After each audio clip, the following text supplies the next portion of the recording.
Hey, Pete here from TechMyStressAway.com and welcome to the WordPress membership website crash course. So in this short series we're going to be covering the following areas. So in this video we're going to be looking at planning. Part 2 is going to be installing and downloading the WishList member plugin. That's what we're going to be using to control members in the WordPress website. Part 3 is we're going to be creating some membership levels. Part 4 we're going to be looking at protecting your content. Part 5 is integrations. So WishList has some integrations with payment processors and email services.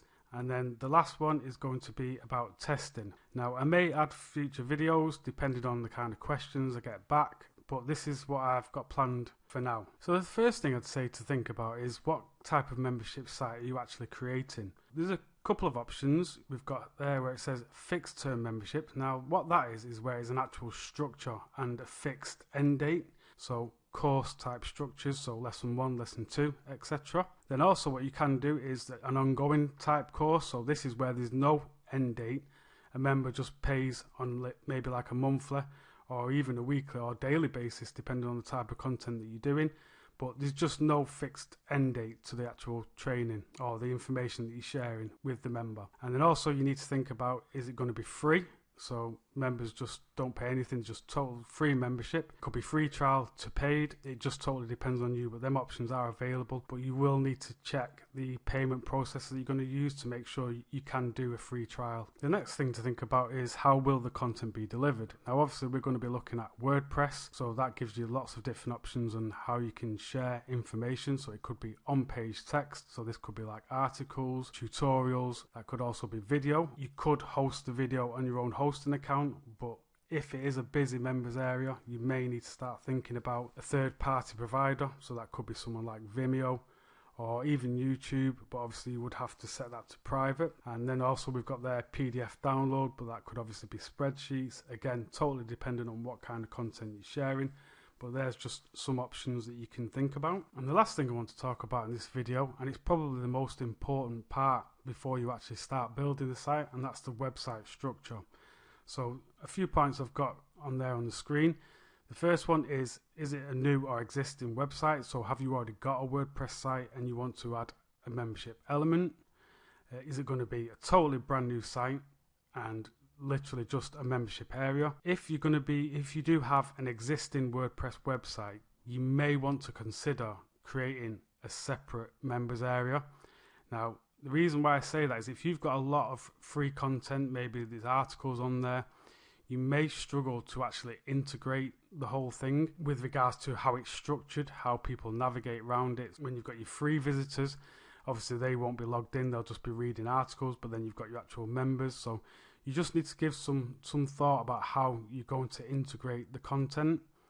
Now obviously the downside to creating a total separate members area would be that you would have 2 different WordPress installations to manage. Now the next point is how will members navigate the content?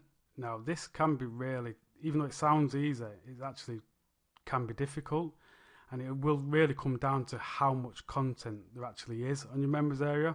So for example, if you're doing like a fixed term membership, you will know how many lessons or whatever the content is, how much there is of it. If it's an open-ended one, then obviously the content's just going to be continually added. You just need to think how members are going to take in that information, how they're going to navigate around the members area. Like I said, if it's a structured course, so it's lesson 1, lesson 2, that's a lot easier, but still needs to be given some thought of like when they first sign in, what do they see?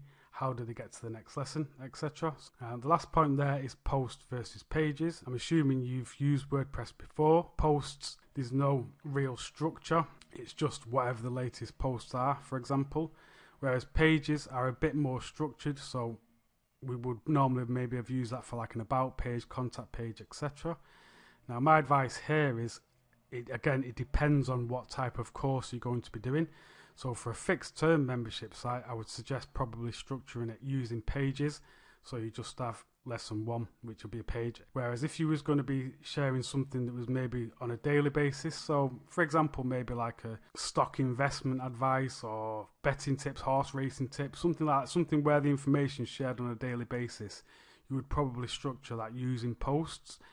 because obviously they really only need the latest post. They're not really going to be going back, unless they obviously want to check how your information's gone previously. But other than that, I would probably suggest post, and obviously with post you can categorize them and structure it that way, so maybe the month by the month or something like that. So again, like I said, it just depends on the type of content. I would say pages for like a fixed training type course, and post if it's going to be something that's going to be updated on a daily basis. In the next lesson, we're going to be looking at actually downloading and installing the WishList plugin.